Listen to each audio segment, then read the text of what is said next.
Well, next tonight, there are few communities in the border region that weren't scarred by loss during the First World War. Some rural areas saw family lines which had existed for generations wiped out.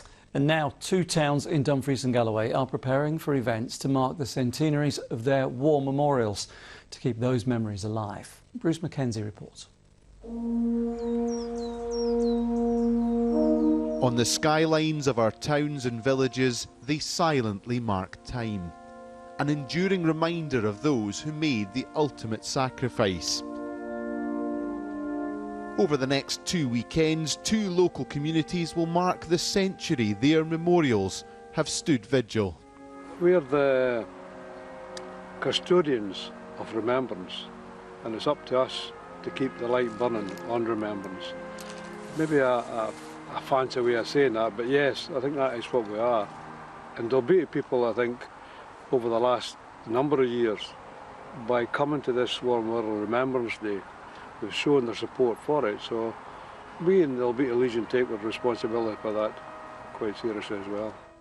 Dalbeattie's War Memorial is getting a special overhaul for tomorrow's ceremony. Families of some of those involved in the original unveiling will take part, as well as veterans like Jim, who served in the late 60s.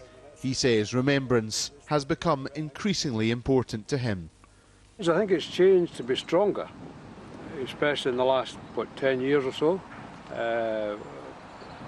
If I think back about it now, we were involved when you were in the forces occasionally on ceremonial events. Probably didn't think as much about remembrance then as what I do now. In Dalry, Paul and David are preparing for a similar event a week later. Paul is something of an expert, having catalogued hundreds of memorials in the region, some of which had been largely forgotten. I think it's because previous generations never spoke about the war. When I was a boy, I wasn't fortunate enough to have known my grandparents, but I'm told that other people's grandparents never spoke about the First World War. My father never spoke about the Second World War, or only just briefly in passing. And I think that we need to do better than our fathers and our grandfathers did in educating the next generation, because it's only by learning the lessons from the past that we avoid the same problems in the future. I've been here, 27 years nearly now, and in the early days there were a lot of ex-servicemen and women gathered around the memorial, and some of them would be involved in laying the wreath. There was a real sense of connection to those who had not come back, as well as remembering those who suffered and in the war and the traumas of that. There was a real sense of not wanting to forget the sacrifice of so many. One of those who'll join the event in Dalry is Hilda.